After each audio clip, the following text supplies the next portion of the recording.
It's a sad, sad day in Lebanon. Really, really sad. Um, it's been actually a couple days in Lebanon that people have been getting blown up, blown to smithereens. And yesterday there was a bombing of pagers in different leaders that were involved with Hamas and Hezbollah. And now today there was another bombing um, of some pagers and walkie-talkies that these leaders had in Lebanon. This thing killed a bunch of people and also injured thousands of people, by the way.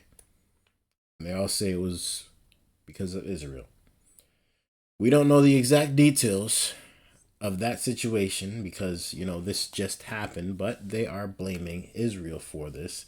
And they said they will retaliate. They will retaliate. Let me know your thoughts about this down in the comments below. I'd really like to know your thoughts. Let's tune into the video. In Lebanon right now, state media is reporting what appears to be another deadly wave of exploding devices. This all comes just one day after health officials there say at least a dozen people were killed and nearly 3,000 others were hurt in an attack that appeared to target members of Hezbollah by blowing up their pagers.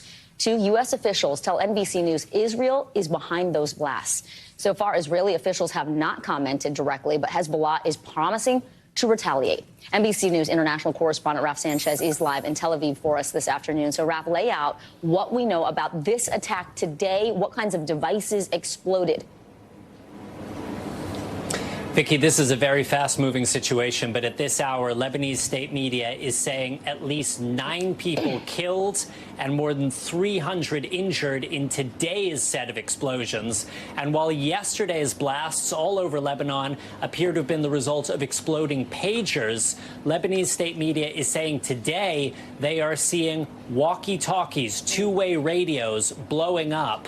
And again, we are seeing this not just in Beirut, the capital of Lebanon. We are seeing it in the south of the country, near the Israeli border. We are seeing it in the east, in the Bekaa Valley, which is another Hezbollah stronghold. And once again, emergency rooms overwhelmed all across Lebanon with this absolute influx of the wounded. So this does appear to be a second wave of what American officials tell NBC News was an Israeli attack yesterday. We don't know exactly how the Israelis got these explosives into these pagers, but however they did it, it had devastating effects. Vicky? Listen here, man. Listen here. I'm praying for Israel. I'm praying for Lebanon. I'm praying for all these people that are involved because if y'all don't know, we are heading into, if not already in, World War III. It's clear as day. It's unfortunate, but we're here now. And who do we blame at this point in time? Who do we blame? How are we going to stop this? These are all questions that I'm asking, and I hope y'all are asking the same things too. See, I'm not going to come on here and, pick a side and say I support this, I support that. Because at the end of the day, I want to see peace. I don't want to see people dying. And, of course, people have the right to defend themselves. But there's so many innocent people on both sides of this thing getting their lives taken from them. And it's very unfortunate. It's very, very sad to see that this is happening. It's coming on a year between these this Israel and Hamas and Iran war. It's coming on a year now. Russia and Ukraine, 2 years plus, almost 3 years. Insane what's really going on right now. Honestly, if you ask me. And what can anyone, even in the United States, do to stop this from happening at this point in time? What can any leader do? What can any president do? Both sides have to come together. Israel and this group, they have to come together at the end of the day, and they gotta work it out. They gotta work it out. There's nothing that we can really do I know Israel is our ally, so I respect us defending our ally. But at the same time, if we're going to defend, to what point do we say, okay, we'll defend you and we'll help you blow up other people's, property as well. And we'll help you actually take out innocent lives also, because yesterday there was an 8-year-old girl that got her head blown off by one of those bombs. They're not going into the real detail of what is going on. And we see it in the headlines and everything, like, oh yeah, we gotta protect the rights. They gotta defend themselves. I know what they're feeding us in the media, but this is literal chaos on both ends. On both ends. We already condemned Hamas. We already condemned them. We already know they're in the wrong. We already know they have hostages.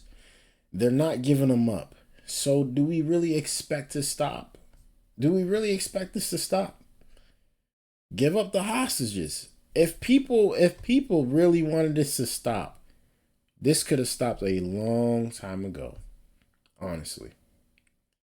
But to me, honestly, at this point, it's looking like it's either a money grab or we really just want to go into World War III. And 2024, 2025 is the year for it. Let me know y'all thoughts about this down below, man. Let's continue. Raf, it is difficult to know how this might have occurred. We know in the explosions yesterday, the pagers appeared to be linked to a manufacturer in Taiwan, but that company says the pagers were made in Hungary. What are your analysts and your sources telling you about the potential for tampering with these kinds of communication devices? So this is a very complex, very shadowy supply chain at this moment, Vicky. As you said, this Hungarian company, according to the Taiwanese manufacturers, are the ones who actually made these pagers. But a member of our NBC News team called that company early this morning. They reached a woman who said she was the CEO, who seemed quite shaken to find herself at the center of this international news story, and said that her company doesn't actually make the pagers, that they are intermediaries. So it is not clear at this point who exactly produced the pagers. It is possible, though, that the Israelis, either at the beginning or in the middle of this supply chain, got hold of them and planted those explosives. Vicky? Raf Sanchez with the very latest out of the Middle East for us. Raf, thank you. Thanks for watching. Very, very interesting. So Israel got a hold of those before they got to the leaders, and they knew exactly where those packages were going. Unbelievable. The tactic is very, very, very unpredictable for Israel, and they're moving really, really lethal. Honestly, they're moving really lethal. I'd like to know y'all thoughts, man. I think that we are definitely going to see a bigger escalation of this war. I'm just thankful for right now. No nukes have been launched. It's to me, it's only a matter of time at this point before one goes off, and it's only a matter of time before we find out who is going to be the first to do it. There is a treaty, a signed treaty throughout all the nations that there will be no more nukes, no more droppings of that, no more letting them go on innocent people. And there's a treaty that everyone had signed, and I think we're heading to that point. I'll be honest with you, I think that we're heading to that point. I'd really like to know your thoughts, man.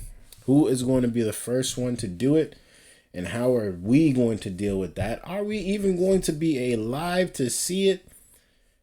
Who knows, man? Let's figure it out. Let's find out. Let me know y'all thoughts about this down in the comments below. I'd really like to know y'all thoughts.